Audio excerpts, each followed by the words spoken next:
Dios les bendiga, bienvenidos a nuestro canal.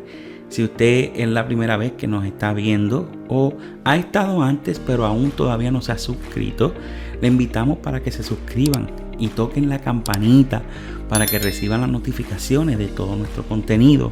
También no se olvide de darle like para que así el algoritmo de lo que es YouTube comparta todo nuestro contenido, compartan nuestro canal por todas las redes. Así que ayúdenos, ¿verdad? A seguir expandiendo este canal, un canal humilde que estamos haciendo todo lo mejor posible para aportar un granito de arena en lo que es el estudio de la palabra y la predicación del evangelio a través de estos videos. En este programa comenzamos lo que es la nueva serie de escatología bíblica, el estudio del fin de los tiempos o de Apocalipsis. El fin de esta serie es presentar por lo menos las tres escuelas más conocidas de lo que es el estudio escatológico, aunque hay varias, ¿verdad? Hay varias. Ahora mismo podemos mencionar por lo menos cuatro, ¿verdad? Lo que son la escuela premilenial clásica o histórica, lo que es la escuela premilenial dispensacionalista, lo que es la escuela amilenial y lo que es la escuela postmilenial, ¿verdad? Y cada uno presenta un ángulo o una manera de interpretar el libro de Apocalipsis. Sobre esta serie tuvimos la oportunidad de conseguir tres personas que nos van a estar explicando su posición de su postura escatológica. Pudimos conseguir una persona que nos explicará su posición, su postura amilenialista, idealista, amilenialista, idealista. Tenemos una persona que nos va a hablar de su postura premilenial dispensacionalista y una persona que nos va a hablar de su postura postmilenial preterista parcial. Son tres escuelas que vamos a estar presentando en esta serie. Quisimos también buscar, conseguir a alguien que tuviera la postura premilenial clásica o histórica, pero es muy difícil. Pero por lo menos quisimos traer esta serie de estas tres escuelas que son las más conocidas, ¿verdad? Entre varias, y todavía se siguen formando nuevas escuelas escatológicas, pero estas son las tres más conocidas en lo que es el estudio del fin de los tiempos, el Apocalipsis. Quiero que entienda que el propósito de esta serie no es debatir con las posturas escatológicas. Así que usted no me va a ver en el programa de una posición de debatir. Sí, vamos a estar haciéndole preguntas difíciles en cuanto a su postura, pero no es el propósito de debatir. Es un propósito para que usted tenga quizás un conocimiento básico, ¿verdad? Porque tampoco no vamos a estar entrando en todos los detalles porque eso llevaría mucho tiempo. Pero el objetivo de esta serie sería obtener un conocimiento básico de las posturas de estas escuelas escatológicas. Así que sin más preámbulo, comenzamos. Bueno, tenemos con nosotros al hermano César Arévalo, que estará compartiendo con nosotros lo que es la postura postmilenial y de interpretación preterista parcial. Verdaderamente yo estoy contento y estoy animado de poder sentarme, escuchar y todos los detalles de esta posición escatológica. Así que antes de comenzar hablar de esta posición. Primero, háblenos de usted, César. Primeramente, gracias por aceptar la invitación. Para mí es un honor, es un privilegio poder compartir este ratito que vamos a tener hablando de esta postura, pero háblenos un poco de usted primero. Primeramente un saludo, gracias también hermano Abimael. Eh, es para mí también un honor y de que usted me invite y poder tener la oportunidad de hablar de un tema muy importante. Mi nombre es César Arevalo, resido en San Bernardino, aquí en California. Soy presbiteriano reformado en teología y también enseño historia y teología. Y también tengo un canal en donde comparto con hermanos acerca de la fe reformada, presbiteriana, historia de religiones, cultos, sectas, todo lo que tiene que ver con religión. Soy casado y bueno, ah, esa es una de mis en trabajo, soy traductor, intérprete también. Eh, Tengo, como se llama en inglés, freelance, o Mm. sea que lo hago en mi propia cuenta, eso es mi profesión, pero al mismo tiempo también lo combino con estudio, investigación de la escritura. Vengo de un trasfondo evangélico bautista, o sea, católico, familia católica, bien católico, formado católico, toda mi familia. Entré al evangelicalismo, bautista, graduado de la Universidad de California, aquí bautista, y luego hubo ya diríamos, viaje teológico en donde entré a la fe reformada.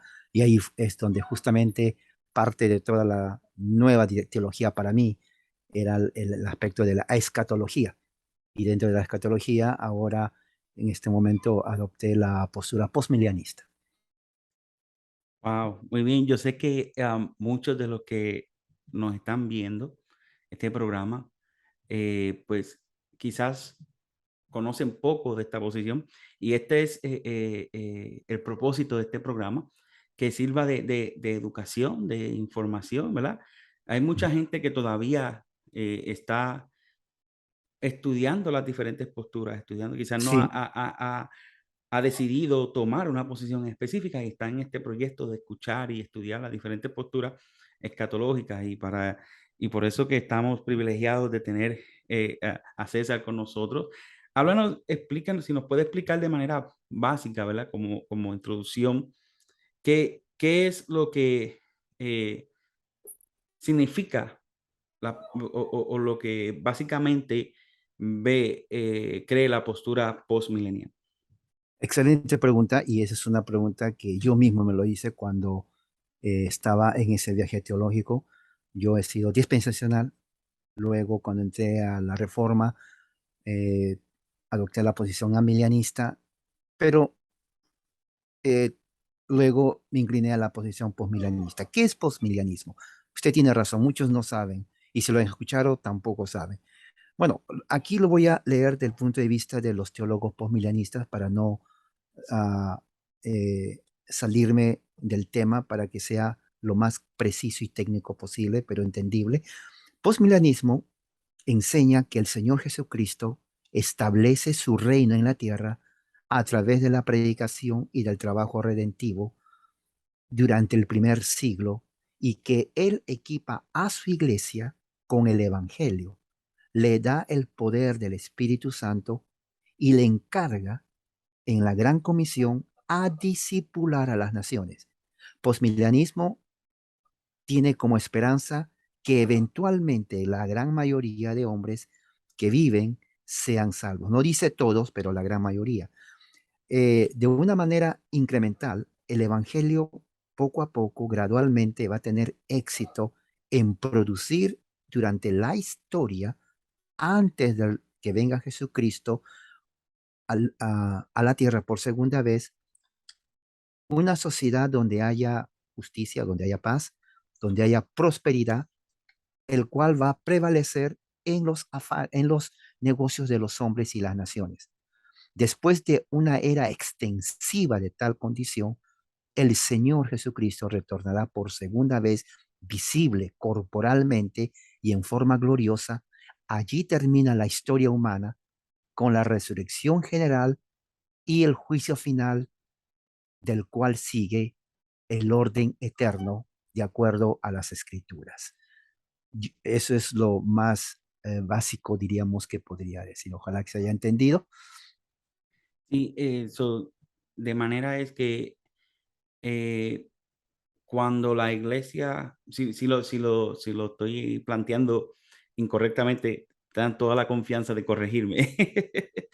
Sí, lo que estamos entendiendo es que a la vez que la iglesia cumpla su propósito de predicar el evangelio, y como usted dijo, o sea, que la gran mayoría haya aceptado el evangelio, Ujú, eh, entonces es cuando va a ocurrir como conocemos, diríamos el término, la segunda venida de ujú, Jesucristo ujú. en gloria. No sé si lo planteé Sí, correctamente. no, sí, exacto. O sea, la idea es basado en textos de la Escritura. Por ejemplo, Pablo dice, ¿no? Que Jesucristo, toda lengua, toda rodilla se doblará, toda lengua confesará a Jesús para la gloria de Dios. Entonces, cuando dice toda rodilla, toda lengua, es una forma metafórica de decir las naciones. Ahora, ¿por qué dice eso? Porque mientras no suceda ese momento en donde las naciones actuales se sometan al señorío de Jesús, a su gobierno, reconociéndole como el Señor, Salvador y Rey, entonces Él no va a poder venir por segunda vez, porque la Escritura dice, según 1 Corintios 15:24, que antes que Él venga, Él va a someter a todos bajo su dominio. Después que someta bajo sus dominios, entonces Él entregará, mire lo que dice, Él entregará el reino al Padre. O sea, eh, otra cosa muy importante para que los amigos entiendan. Nosotros creemos que el gobierno, el milenio ya está. La palabra milenio, también me estoy adelantando, pero para que se entienda, no lo entendemos literal de 1000 años, sino es una forma de un tiempo largo que empieza en el momento que Jesús asciende, según Hechos capítulo 1, y que va a terminar, no se sabe cuándo, pero lo que sí nos dice la Escritura, que cuando termine va a ser cuando las naciones se sometan a Jesucristo. Por ejemplo, ahora estamos viendo guerra, por ejemplo, ¿no? Rusia, violencia increíble, inmoralidad increíble, o sea, se está cambiando el rol de hombre a mujer, mujer a hombre, o sea, vemos un caos y uno puede decir, oiga, así como va, no creo que va a ser algo bueno. Correcto, pero recuerde, es un proceso y yo siempre digo a los hermanos con los que hablo, nosotros tal vez vamos a morir y tal vez no lo vamos a ver, pero nuestra eh, posteridad, tal vez los nietos, tal vez ni siquiera nuestros hijos, los nietos de nuestros nietos, ellos van a ver justamente el cumplimiento porque la Biblia se cumple. Si somos cristianos, la Biblia se va a cumplir. Entonces, las naciones va a llegar un momento en donde, por la predicación del Evangelio, por la predicación del Evangelio, el reino de Cristo, se someterán. Entonces, cuando llegue eso, según Pablo, Cristo le dice, Padre, aquí está el reino. Aquí está, ya se sometieron todos bajo mis pies, según Filipenses, según Corintios, inclusive según Hebreos. Entonces, aquí está el reino, ya cumplí tu obra. Entonces, es ahí donde viene, o lo que es como se conoce, la segunda venida corporal y visible de Jesucristo. Para así como yo sé que muchos de los que nos están escuchando quizás, eh, yo como pastor pentecostal, la mayoría de la audiencia que tengo es pentecostal, dispensacionalista. Lo que se está explicando es que, por ejemplo, en el dispensacionalismo se cree que el reino comienza luego que Jesús viene por segunda vez. Ujú, En esta posición postmilenial, que es bastante semejante, y hablaba con el muchacho que es amilenialista, que yo creo que en eso coinciden, que hablan de un reino que está presente, ujú, un reino que está presente. Eh, en base a eso, también le hice la pregunta a Edgardo, que es amilenial. ujú, Aquellos que no están viendo, si no han visto el video de la postura amilenialista idealista, ujú, lo puede ver en nuestro canal. Eh, una de las cosas que yo también le pregunté a él, que entonces, ¿cuál es la diferencia de un postmillennial y un amillennial? un postmilenialista o un amilenialista, porque prácticamente enseñan lo mismo en base al reino, en el tiempo del reino, pero creo que la diferencia está diría yo, un poco en la manera de evangelización. ¿Cuál es el resultado de la evangelización? Si no me equivoco. Sí, ahora, esa pregunta es muy importante porque recuerde lo que había dicho antes. En mi cambio de ser bautista, dispensacionalista, a ser reformado presbiteriano, lo primero que adopté en escatología fue el amilianismo. Ahora, yo voy a leer algo de lo que dicen los grandes teólogos amilianistas. Uno de ellos es muy conocido, Cornelis Venema. Es muy conocido teólogo reformado amilianista. Él dice así, referente al amilianismo y postmilianismo, dice, cualquier diferencia que existe entre las dos posiciones, ellos tienen algo en común, así dice, y lo común es la estructura escatológica. O sea, en otras palabras, está diciendo es lo mismo. Ahí no termina. Dice, de hecho, dice, ambos sistemas, dice aquí, son postmileniales. ¿En qué sentido? En el sentido de que ellos mantienen que Cristo va a retornar después del milenio. Ellos, ellos dicen así. Claro, ellos también, como milianistas, no creemos es un gobierno literal, pero se usa el milenio como un tiempo. Ujú. ¿Qué más dice? Los dos sistemas eran considerados dos perspectivas, dice aquí, de la misma posición, como el ejemplo que le puse del río. Usted está en la parte izquierda, yo en la derecha, pero estamos mirando el mismo río. Algo así. ¿Y qué más dice? Y dice, para 1920 no había diferencia entre postmilianismo y amilianismo. Estamos hablando de 1920, prácticamente un poquito más de 100 años. Y dice aquí, consecuentemente, las dos posiciones se llamaban postmilenial. Venema, que es Cornelis Venema, decía aquí que aún la Enciclopedia Bíblica Internacional de 1929-1930, mira las fechas, ni siquiera tiene una entrada referente a milianismo. La razón es porque en esa época, estamos hablando de 1929, hace poquito menos de 100 años, amilianismo y postmilianismo eran considerados iguales, con diferente forma de, pero era lo mismo. Por eso que no hay entrada. Si usted agarra, digamos, la enciclopedia, si lo tenemos a la mano y busca amilianismo bajo la A, no va a existir la entrada. Entonces, ¿qué es lo que dice aquí? El término amilianismo se entra en uso a principios de 1900, pero en 1943, Albertus Pieter, que es otro amilianista, dice, recientemente aquellos que toman esta visión recién en 1943, mire, 1943, que son prácticamente 80 años, prácticamente 80 años, comienzan a llamarse amilianistas. Entonces, prácticamente es como, usted sabe, hay huevos blancos y huevos rojos. No, yo quiero el huevo rojo. Bueno, pero es de la gallina, sí, pero me gusta el rojo. ¿Me entiende? O sea, que hay diferencias. Una de las diferencias que el postmilanista, y escucho, es que dicen, bueno, tenemos una escatología de victoria y una escatología, diríamos, positiva de victoria, porque es una de las críticas, diríamos así, que dicen, bueno, ustedes dicen que todo va a salir bien, pero mira cómo está el mundo. Terrorismo, violencia, esto y toda una serie de cosas, lo cual evidentemente está así. Nomás abre la televisión o cualquier red social y lo primero que encuentra es muerte, terrorismo. Hace poco mataron a uno. O sea que, pues, mejor no hay que salir de la casa porque uno está en peligro. Correcto. Ujú.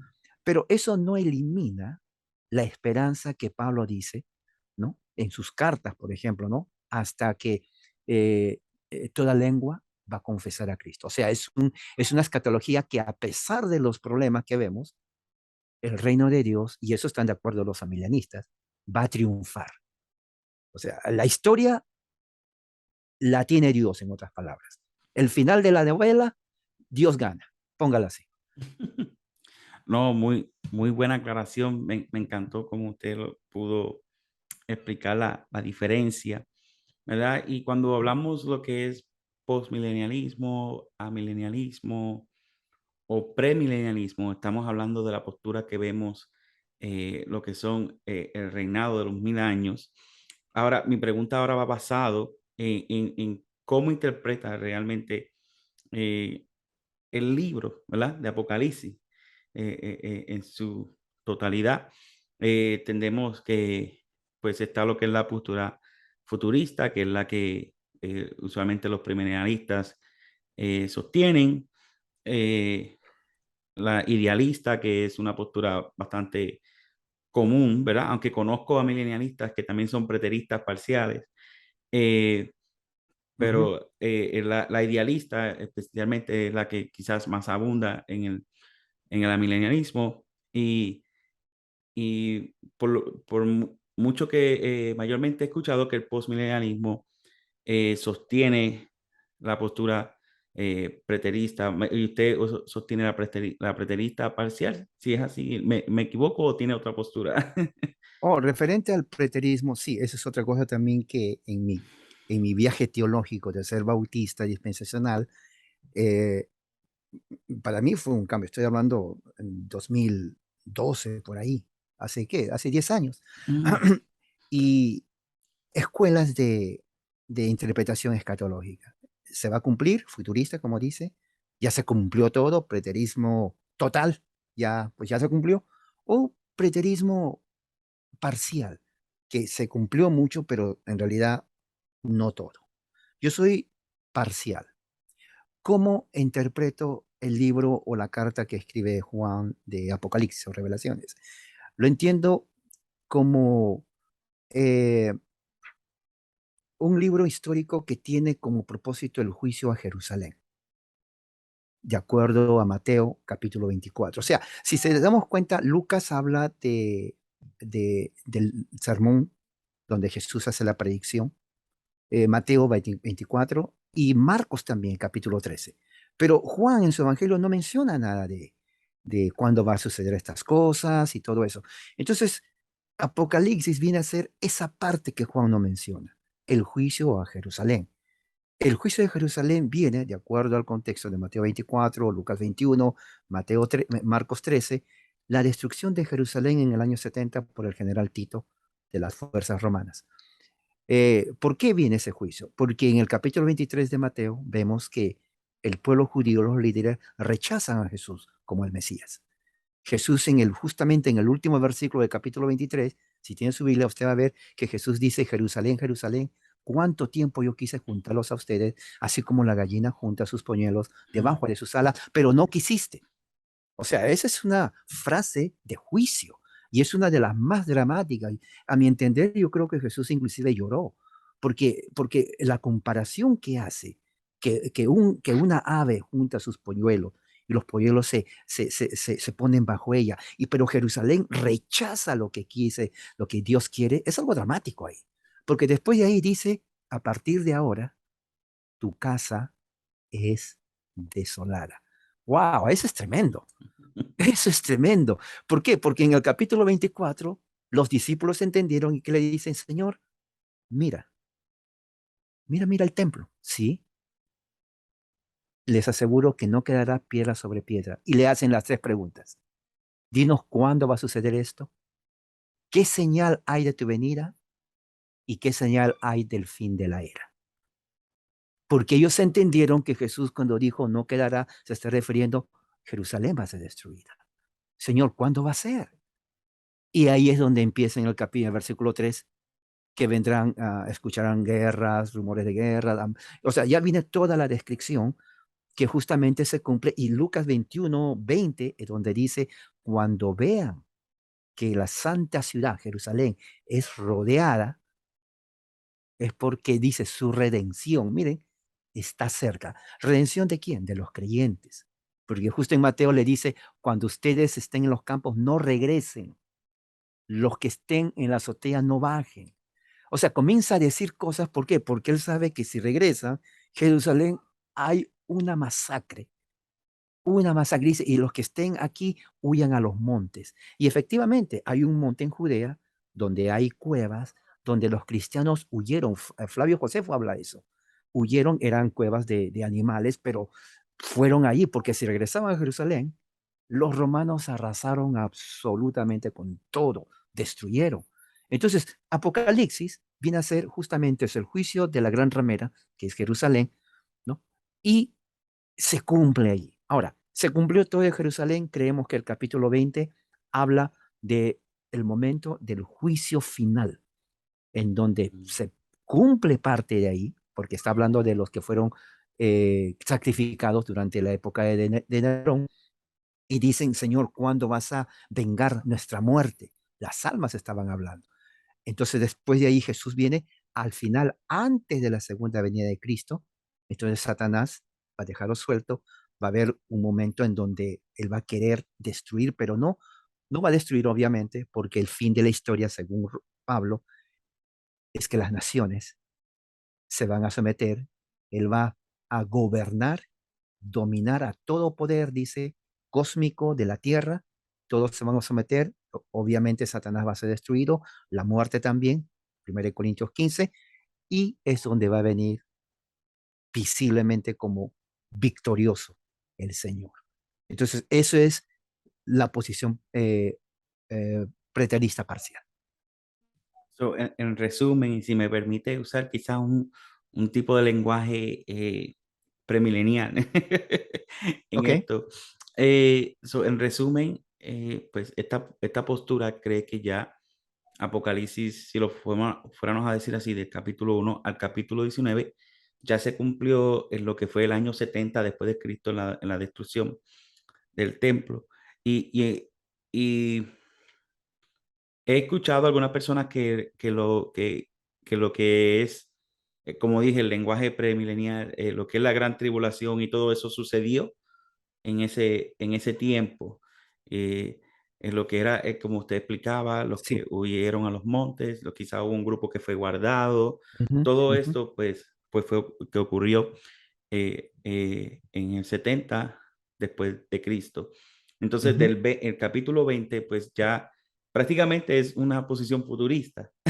Sino, Sí, sí, claro, por eso es parcial. O sea, y gracias por a aclarar eso, porque como habíamos hablado, mucha gente que no conoce dice, oh, preterista, pasado, o sea, ponen todos en la misma bolsa. Y no, cuando es preterista se refiere justamente a profecías que se cumplen en el año 70, porque se cumplen. Pero, ¿por qué no es total? Porque creemos que cuando Jesús dijo, y los ángeles en Hechos capítulo 1, que están mirando al cielo, ese mismo Jesús que fue llevado al cielo, vendrá. Oiga, entonces sí, hay una promesa ahí. Y Pablo mismo lo dice en capítulo 15 de 1 Corintios. Entonces, si decimos que ya vino, bueno, entonces hay un problema ahí. Entonces, si ya vino, ¿por qué voy a predicar? Ya vino.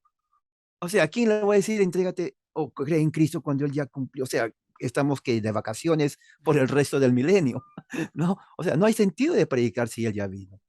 Pero no, Él prometió venir visible y dice, todo ojo le verá. Así como ustedes le ven ir al cielo, así lo van a ver venir otra vez. O sea, eh, eso creemos nosotros. Y es futurista en el sentido de que, pues todavía no ha venido. Esperamos, esa es nuestra esperanza, la bendita esperanza que tenemos nosotros los cristianos. eh, hago esta pregunta, ¿verdad? Como le decía Edgardo, no es nada personal. Ujú. ¿Cómo, cómo la posición postmilenial responde a la crítica que se hace de que si en algún momento que esa posición prácticamente depende de la fecha, porque la posición postmilenial, a mí preterista, parcial, sostiene que la fecha que se escribió el libro Apocalipsis está como en el 62, Ujú. 64 después de Cristo, que es le dicen la fecha como de Nerón. Claro, Eh, Nerón cometió suicidio en el año 68. 68, versus por ejemplo, la posición premilenial que sostiene que el libro Apocalipsis se escribió en el 90, como dicen, en el tiempo de Domiciano, ¿verdad? Ujú. En español se me hace un poco difícil a veces mencionar los emperadores, Domiciano, sí, sí, sí. pero, pero que es la fecha temprana versus la fecha tardía.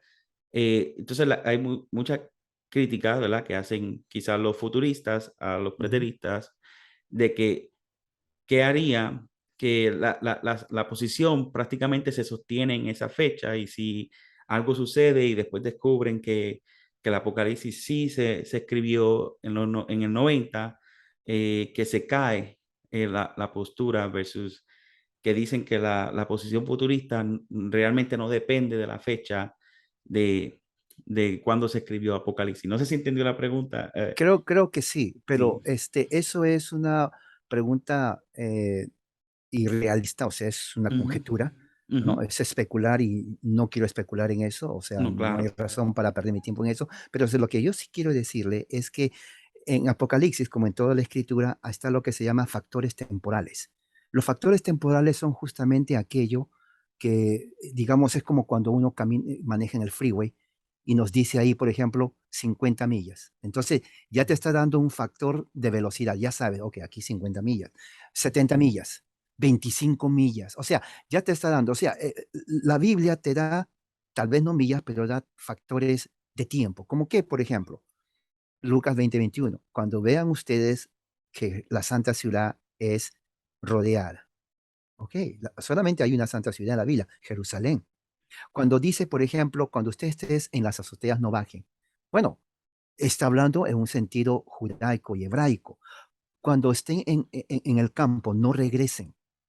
Bueno, si te das cuenta todo eso que está hablando, las circunstancias, Jesús está hablando justamente de una situación histórica, social, en donde va a ocurrir solamente en Jerusalén. Pero otra cosa muy importante, Jesús dice, esto no pasará hasta que se haya cumplido durante esta generación.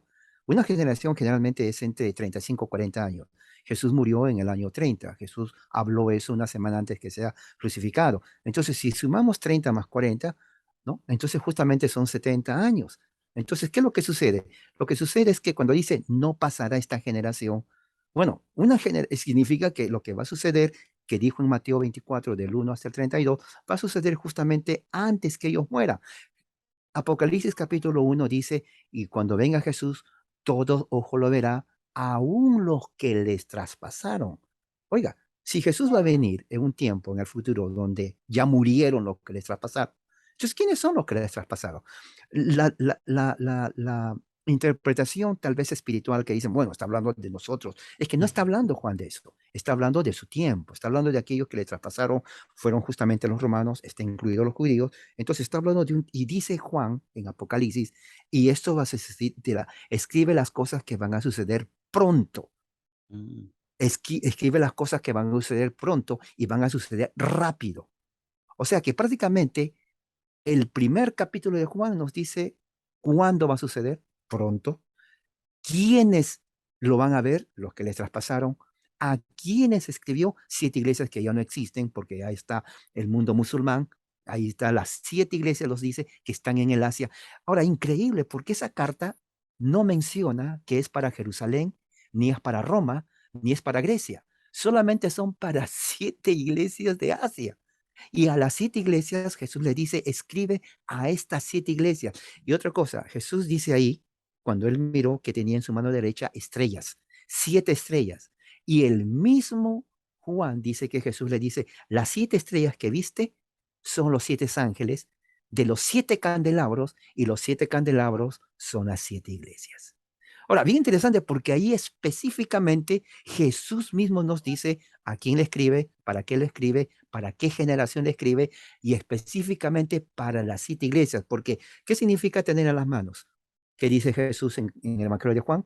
Dice exactamente, todo lo que está en mi mano, nada se perderá. Todo lo que viene a mí, nada se perderá. Entonces, mano significa poder, seguridad. Y cuando dice estas 7 iglesias, que son los 7 candelabros y las 7 estrellas, no se van a perder. Les voy a exhortar, sí. Les voy a decir, no seas preferible que seas frío o caliente, pero no tibio, porque te voy a vomitar de mi boca. Dice, sé fiel hasta la muerte y te daré la corona de la vida. O sea, son exhortaciones. ¿Por qué?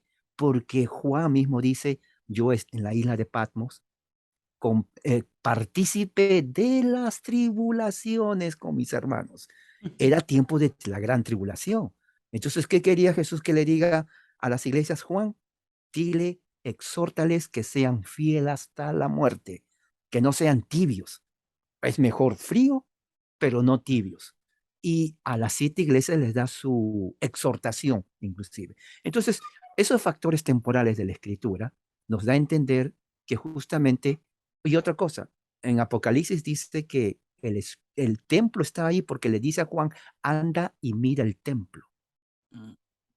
Entonces, ese detalle es muy importante. Si el templo ya hubiera sido destruido, lo cual hubiera sido después del 70, entonces, ¿cuál templo va a medir? Debería de ser el templo. Cuando muere Nerón, año 68, él se suicida, rápidamente entra el Vespasiano. Vespasiano era militar. Vespasiano era el papá de Tito. El pueblo quería un militar. Nerón era un tipo totalmente trastornado de la mente. Lo odiaban a Nerón. Entra Vespasiano y lo primero que dice, Judea, revolución, los judíos. Le dice a su hijo, anda, agarra a unos 10,000 soldados y aplasta, así le dice, aplasta a esa rebelión. O sea, aniquílalos. Así, sin misericordia. Tito, que también quería ser emperador, lo cual lo fue después de eso, va, lleva un ejército y literalmente destruye a todo, destruye Jerusalén, las murallas, robaron todos los tesoros, eso sí que no lo destruyeron, lo robaron, se lo llevaron a Roma, Mm. pero se cumple, inclusive Josefo dice que esto, lo que sucedió allí fue algo que inclusive la gente que iba, extranjeros, lloraron cuando vieron a Jerusalén, al templo de Jerusalén destruido, lloraron por lo que vieron. Más lloraron por el templo que por la gente que murió, para que te des cuenta.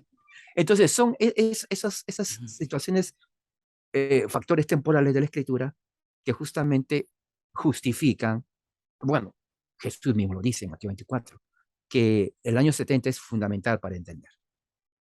No, y yo mismo me he hecho la pregunta, porque en realidad no, en todo el libro de Apocalipsis no se hace mención de un templo destruido, ¿No hay? que es un factor que cuando se hace esa pregunta mm, a, a- a una postura futurista es bien difícil de contestar. Eh, ¿Por qué? ¿Verdad? Tantas oportunidades que quizás Juan tuvo de, eh, de escribir acerca de la destrucción del templo Ujú. no se hizo, ¿verdad? Y eh, eh, es un buen planteamiento, ¿verdad? Eh, en la postura postmilenial, eh, ¿quiénes ustedes piensan o quién representa lo que es el anticristo? Esa es una buena pregunta. Creemos que el anticristo, bueno, creemos que no es un anticristo singular, sino plural.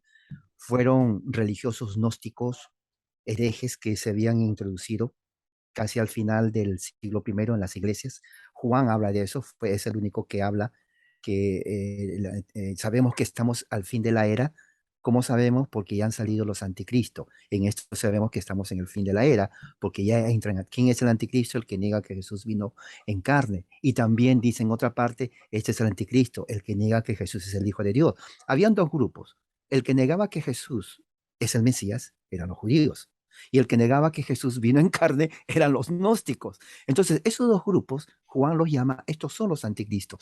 Anticristos, ¿por qué? Porque estaban ellos negando la divinidad, la persona misma de Jesús. Porque ellos entendieron desde el principio, este es un argumento en contra inclusive de los testigos de Jehová. Yo he hablado con ellos. Le digo, aquí está diciendo divinidad de Jesús. Los discípulos entendieron que Jesús era Dios también. Entonces, cuando los judíos rechazaron a Jesús como Mesías y cuando los gnósticos decían, bueno, él fue un espíritu, habían dos problemas con eso. Si era espíritu, entonces no podía morir, el de espíritu no muere.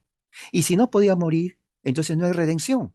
Y si no hay redención, pues tampoco nosotros vamos a resucitar. En otras palabras, como dice Pablo, nuestra fe es vana. Claro, entonces con los judíos vemos en el libro de los Hechos, al rechazar que Jesús es el Mesías, rechazaban a todo el cristianismo. Por eso que a Pablo le decían, te vamos a matar. Habían hecho un pacto de matar a Pablo. Lo arrastraron, lo golpearon, le rompieron la cabeza. O sea, al pobre le dejaron desastre, al pobre humanamente hablando. Entonces, Juan dice, estos son los anticristos. Ahora, hay otra palabra que dice Pablo, que dice Juan. Dice el espíritu del anticristo. Ok, el espíritu del anticristo se puede entender todo aquel que niega a Jesucristo, ya sea que vino como persona o como Dios, tiene ese espíritu de anticristo. Quiere decir, está contra Cristo. Pero no quiere decir, no aceptamos de que va a venir un gobernante mundial que va a estar sentado, quién sabe, mucho dicen en el Vaticano, Rusia o inclusive aquí en la Casa Blanca. Le han dicho mucho, o en cualquier otro lugar. Pero no, generalmente son personas que están en contra de Cristo. La pregunta que me hacen, ¿hay anticristos ahora? ¿Hay anticristos en el sentido de que están en contra de Cristo? Sí, pero no en el sentido de que voy a ser un gobernante mundial en las Naciones Unidas y que voy a gobernar al mundo. No creemos eso. Y en esa misma línea, ¿verdad? Gracias por explicar, ¿verdad? El concepto que tienen de lo que es, bueno, el espíritu de anticristo. Ujú, Am, en la pandemia sucedió algo que alarmó a muchos que, pues, que sostienen la posición eh, eh, premilenial, ujú, futurista, y es cuando salió lo de la vacuna. sí. Ujú. Yo inclusive, gente me llamaron a mí, pastor, me- si me pongo la vacuna me voy a quedar. Ya, Es sí, la sí. marca de la bestia, es el chip, Ujú, me van a poner un chip. So, ya, créeme que causó mucho caos. ya, Muchos, porque estaban seguros que esa era la marca de de la la bestia. bestia. Y personas me llamaron a mí llorando Ajá, porque se la pusieron y después vieron un video que mira que esa es la marca de la bestia. ya. Bueno, un desastre, como decimos. Sí, sí, sí. Eh, Terrible. ¿qué, qué, qué representa o qué representó para, para la postura milenial lo que es la marca de la bestia, el famoso 666? Ya, dos cosas importantes. Cuando Juan habla de eso, hay que entender que la mentalidad de Juan era hebrea, judío, Ujú, discípulo del Señor judío. Él conocía el Antiguo Testamento. Una de las cosas muy importantes, y esto también explica las 7 plagas, las 7 trompetas y el set, ¿no? El grupo de 7 que está en Apocalipsis de que va a venir primero esto y esto y esto. En una de esas está justamente de que, inclusive está en ah, aquí está en esta parte de Deuteronomio capítulo 6, lo quiero leer así, para que se den cuenta del contexto de lo que estoy hablando. Deuteronomio 6, aquí está. Eh, ok, dice aquí. Deuteronomio 6, escucha que... ok, dice, y estas palabras que yo te mando hoy, Dios a Moisés, estarán en tu corazón al pueblo de Israel. Ahora, escucha bien eso. Diligentemente les enseñarás a tus hijos. Hablarás de ellas cuando te sientes en tu casa, cuando andes por el camino, cuando te acuestes y cuando te levantes. Eso era un mandato para el pueblo judío que tenía que hacerlo, ¿ok? Inclusive para el cristiano. Ahora, mira lo que dice. La atarás como señal a tu mano. Y la Biblia dice, Juan, que el sello va a ser en la mano. Pero dice después, serán como insignias entre tus ojos, en la frente. Ahora, ¿qué es lo que está diciendo ahí?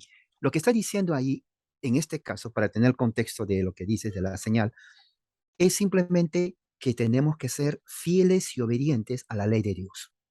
¿Por qué en la mano? Porque la mano significa trabajo.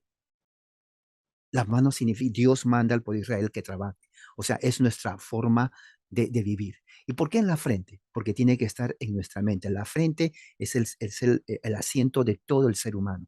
Mente, la ley de Dios. Yo obedezco. Entonces, eso lo que está diciendo ahí es una forma, yo tengo que reconocer que Dios, Él es mi único Dios y que yo le debo obediencia a Él. Tomando ese contexto, Juan dice a los cristianos de ese tiempo, porque recuerda que es mucha metáfora en el libro de Apocalipsis. Le está Ujú. diciendo, así como nuestros padres tuvieron que reconocer solamente a Dios, Yahweh, y ser fieles y obedientes a su ley, así nosotros tenemos que ser hoy. Porque si no somos fieles a Dios, entonces vamos a recibir la marca de la bestia. O sea, no es una marca de chip, sino si no obedecemos a Dios, ¿a quién vamos a obedecer? A la bestia. ¿Ves? Nuestra mente. Y si no obedecemos y somos fieles a Él, ¿qué va a pasar? Vamos a tener la marca en las manos. Entonces, lo que está diciendo metafóricamente Juan es lo que dijo Jesús. No se puede servir a dos señores. O me sirven a mí o me sirven a la bestia. Entonces, no es que literalmente, a ver, mira, te voy a poner algo aquí en la frente o dame tu mano, absolutamente. Es simplemente fidelidad y obediencia. Lo que Juan está diciendo, lo que dijo Josué, yo y mi casa serviremos al Señor. Y dice, yo no sé ustedes, pero yo y mi casa, ese mismo concepto de obediencia a lo que Juan dice. Hermanos, yo no sé ustedes, pero tenemos que solamente obedecer a Dios y reconocerlo a Él. Si no lo hacen, ustedes están reconociendo a la bestia, porque no hay opción neutra. O estamos con Dios o estamos con la bestia. Eso es lo que está diciendo. Y, y, al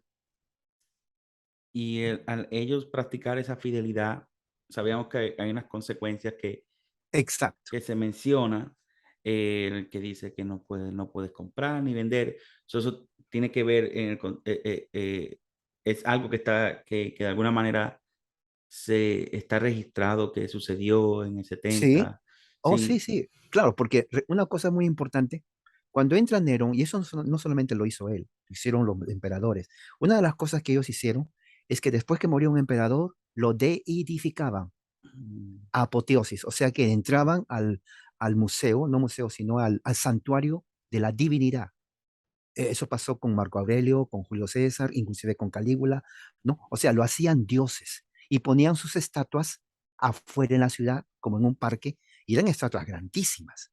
Entonces, ¿qué es lo que sucedía? La gente pasaba y como era un dios, tenía que rendirle culto, o sea, una ofrenda. ¿Me entiendes? Entonces, por mm, eso que a los cristianos cuando le decían, cuando Pablo dice, Él es Kyrios en griego, Él es el Señor, ¿qué es lo que está diciendo? Kyrios no es el que está ahí afuera, esa, esa estatua. Kyrios es nuestro Señor. Entonces, ¿qué decía el pueblo romano, los romanos? Estos son ateos, porque dicen adorar a Dios, pero no hay estatua. ¿Dónde está la estatua? ¿Dónde está tu Dios? Bueno, mi Dios es espiritual. No, no, no, ¿dónde está tu Dios? Entonces, estos son ateos. O sea, los cristianos cayeron en descrédito por la religión romana porque no tenían estatuas, igual que los judíos. El problema está en que eh, al hacer su moneda, ponían la moneda con su nombre, muchos de ellos eran restringidos porque tú tenías que comprar con la moneda de lo que mm. Juan consideraba la bestia. Si tú no querías, porque eso es el Dios, no podías comprar. Si ibas con otra cosa, ok, ¿cuánto vas a pagar? Oh, mi moneda, sí. Ah, y muchos cristianos decían, no, no van a poder comprar porque la moneda tiene la marca de la bestia, o sea, la cara del emperador. Y si tú haces Google, monedas del emperador romano, vas a ver ahí la imagen, la cara de Nerón, de Calígula, de los otros emperadores. Y esa era la moneda que usaban para ir y comprar.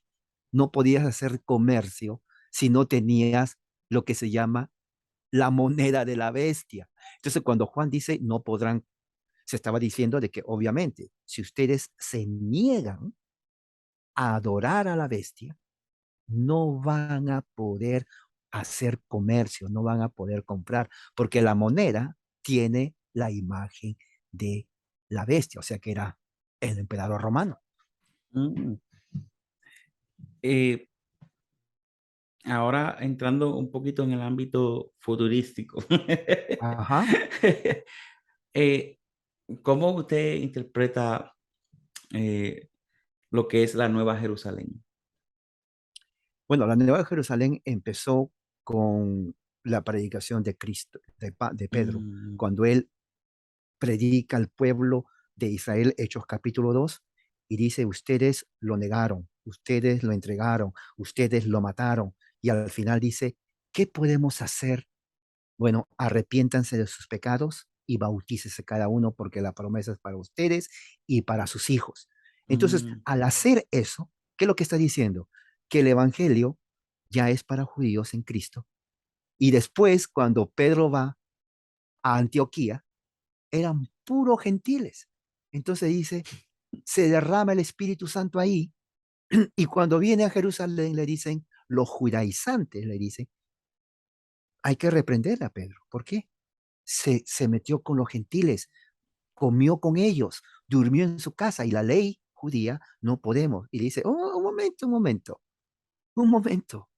El mismo Dios que nos dio la promesa es el mismo Dios que le dio el Espíritu Santo a ellos, gentiles. Por lo tanto, si Él los dio, ¿quiénes somos nosotros para decir no? Así que justamente judíos, gentiles, son parte del cuerpo de Cristo, parte de la nueva Jerusalén. Y eso lo mm. dice Pablo en su carta a los Gálatas capítulo 6, versículo al final. Capítulo Gálatas dice, y a la nueva Israel. ¿Cuál es el nuevo Israel? Pues por eso lo odiaban a Pablo, porque él decía, en Cristo ya no hay diferencia.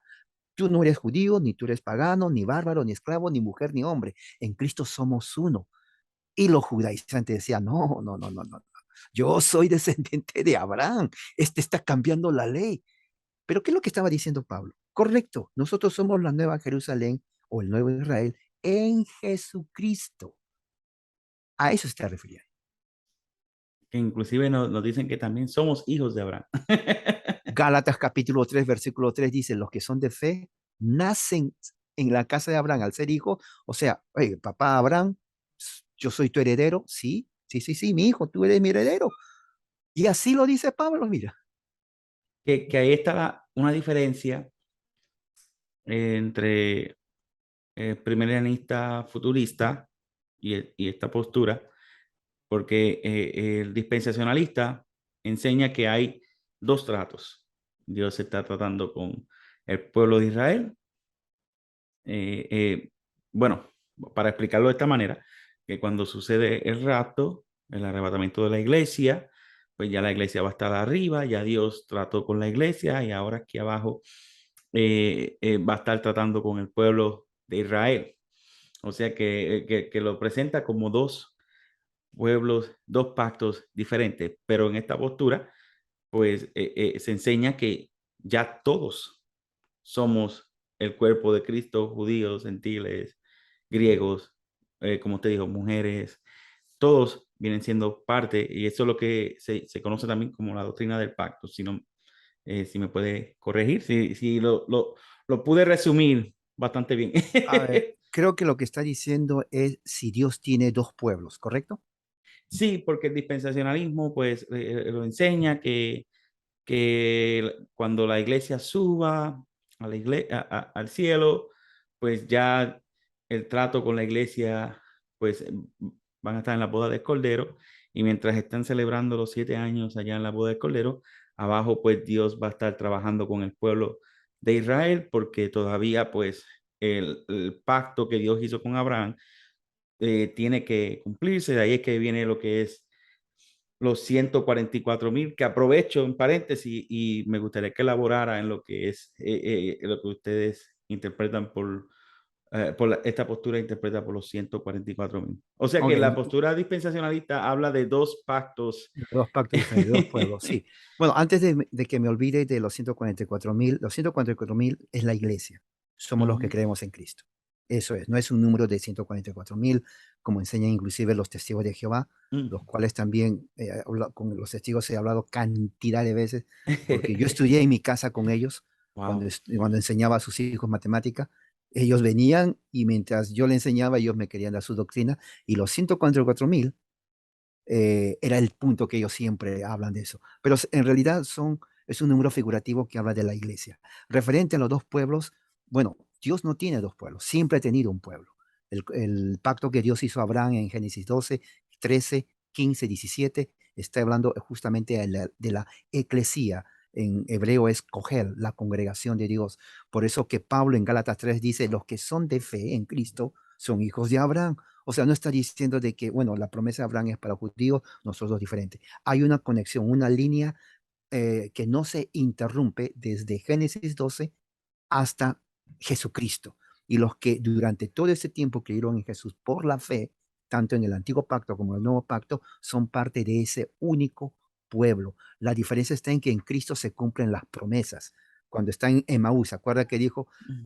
y Jesús les abrió el entendimiento porque Yep. dijo, los salmos y los profetas hablaron de mí, ¿no? O sea, Jesús mismo hace la conexión. Ellos no hablaron de la nación de Israel separado a ustedes. Ellos hablaron de mí. Yo soy el Salvador. Ustedes creen en mí, son parte del pueblo. Así que no es que hay dos pueblos. No creemos en el rapto secreto porque lo que creemos es que Jesús va a venir. Cuando Él venga, obviamente, Pablo está diciendo, los que estén vivos van a ir con Él. No es secreto, porque todos lo van a ver, y luego los que duermen van a levantarse de las tumbas y se encontrarán también con Él. Entonces Jesús va a regresar, justamente eso va a ser en Apocalipsis, 1 Corintios 15, versículo 24, donde entrega el reino al Padre. Esa parte, por eso hay que ponerlo junto. Cuando le entrega el reino al Padre, decir, Padre, mira, aquí está. ¿Ok? Entonces ahí viene el gran juicio y después de eso, entonces ya vamos a vivir para siempre. Pero no un periodo de que Jesús viene en secreto, lleva arriba 7 años, viene otra vez y durante esos 7 años, no, porque Dios ha estado trabajando con Israel desde el momento que Pedro predicó en Hechos capítulo 2. Los primeros creyentes, ¿quiénes eran? Judíos. Primero eran 3,000, luego 5,000 y luego siguieron hasta que ya se avanzó a los gentiles, porque Jesús dijo eso, Jerusalén, Judea, Samaria y hasta lo último de la tierra, lo cual implica no solamente judíos, sino gentiles. Bueno, César, como decimos, fuera de cámaras, eh, me contabas, me gustaría ¿verdad? Yo sé que al principio lo mencionaste un poco, pero hablábamos de que tú llegaste a ser dispensacionalista. Sí, Háblanos un poco, ¿verdad? Ya estamos culminando, pero me gustaría que hablara un poco cómo llegaste a esta postura postmilenial. bueno, ha sido un proceso Que largo. quiero aclarar que no Ajá, lo estoy trayendo ¿cómo? no lo estoy trayendo a una dirección como quizás otra persona dice, ¿cómo llegaste a este espíritu de error? No. ¿Cómo Sino, llegaste a este espíritu de error, no? sino, Hereje, apóstata. sí, Sí, sí, sí, si entiendo. no lo pregunto para que usted pueda compartir esa experiencia que llegó a la postura postmilenial. Ajá. Sí, bueno, algo, yo tenía la Biblia de Scofield, fue la primera Biblia y la Biblia de Scofield fue el padre del dispensacionalismo en Estados Unidos a partir de 1900 en adelante. O sea, todos tenían la Biblia de Scofield, o sea, la Biblia de Scofield le viene a ser como el canon para el Vaticano. Todo evangélico tenía, todo pentecostal lo tenía. Nadie cuestionaba lo que decía él. Bueno, yo era uno de ellos, no cuestionaba. Pero en realidad sí cuestionaba. Pero mi cuestión era, y estoy hablando del principio, era que cuando leía Mateo 24, ¿no? Porque me gustaba leerlo, o sea, wow, me imaginaba cómo sería ese momento, porque era muy, ¿cómo se dice? Futurista. Mm. Entonces, había aquí una parte, y aquí lo tengo, donde dice, en capítulo 24, justamente, eh, se levantarán y que persevera hasta el fin. En el versículo 14. Cuando leía y llegaba al versículo 14, dice, y este evangelio se predicará en todo el mundo, ¿ok? Como testimonio a todas las naciones, entonces vendrá el fin. Entonces, ese versículo, tal vez uno dirá, pero ¿qué tiene que ver? Tiene que ver mucho, porque lo que tú dijiste en el dispensacionalismo dice que Jesús va a venir en secreto, se va a llevar 7 años y luego regresa con los que llevó, ¿ok? Pero en el 14 no existe eso. En el 14 dice que cuando el evangelio del reino se predique en todo el mundo, dice ahí una frase, una palabra que define todo. Dice, entonces, el entonces viene a ser por lo tanto, ¿no? Es como decir, ¿sabes qué? Cómprate pan, te compras mantequilla, entonces te haces pan con mantequilla. ¿Me entiendes? O sea, entonces aquí el entonces lo que me dice a mí es que no hay. Jesús no dice, porque él debería decir, al menos, como testimonio ante las naciones, entonces llevaré a muchos o a algunos, va a haber 7 años, luego regresaré. No dice eso, dice, entonces vendrá el fin. Entonces aquí está dando una culminación al evento que dice el versículo 14. Ahora, yo sé que yo así, no, pero falta el contexto. Bueno, el contexto lo podemos ver, pero aún así el contexto no dice eso.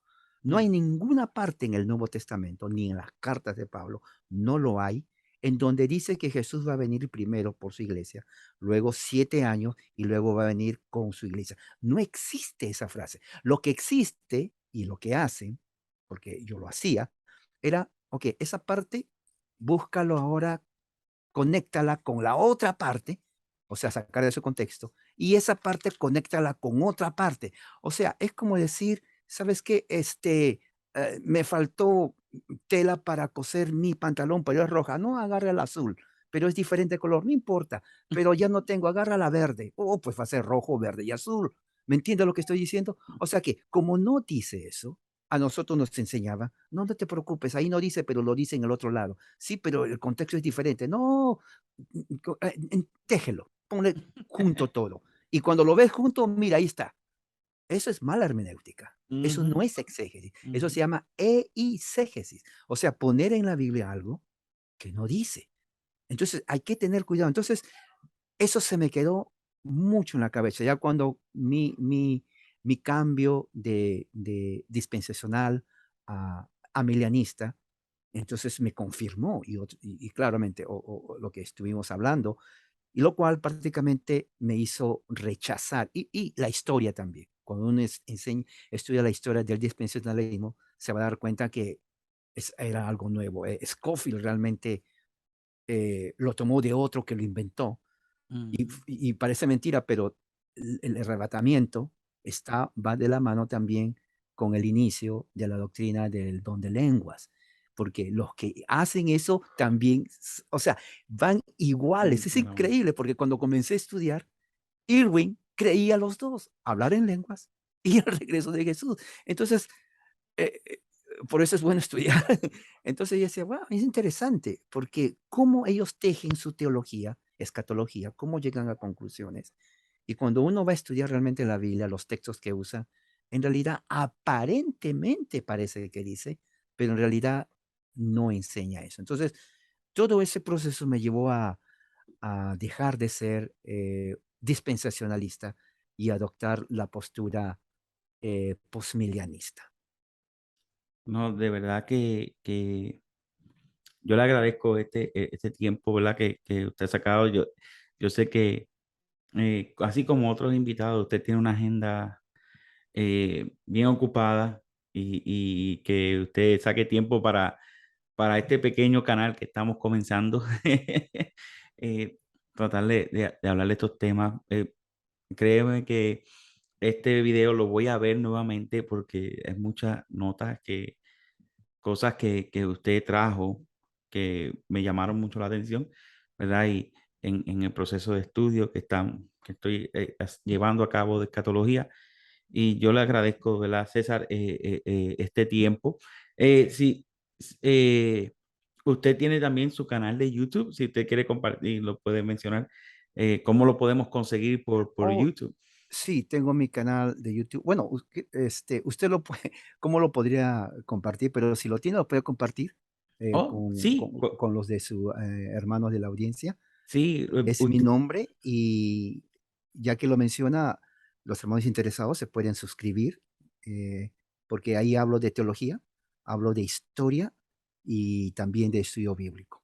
ya yo me ¿Verdad? suscribí. Ya yo soy Perfecto. Entonces, el puede suscriptor más compartir con nuevo que los tiene. hermanos también. Sí, puede compartirlo, hermano. Gracias. Sí, se lo estaremos compartiendo, ¿verdad? Para que usted lo puede buscar por César Arévalo Exacto. y ya se va a convertir en una librería de estudio que voy a tener, ¿verdad? Oh, qué Voy a bueno. estar gozando del contenido que usted tiene.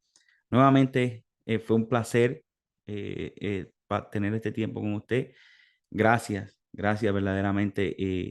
Y Y espero que no sea la última vez que lo tengamos aquí, ¿verdad? Hay otros temas que me gustaría que en un futuro también nos ayudara, que pues tendremos en contacto acerca de esto. Sí, hermano, muy bien. Entonces, claro, cualquier cosa ya por WhatsApp me manda un texto, coordinamos, nos ponemos de acuerdo, la fecha, la hora, y obviamente que sí. Yo creo que yo también me gocé mucho, gracias, y espero que a los hermanos les sea de mucha ayuda también. Así que Dios les bendiga y será hasta la próxima.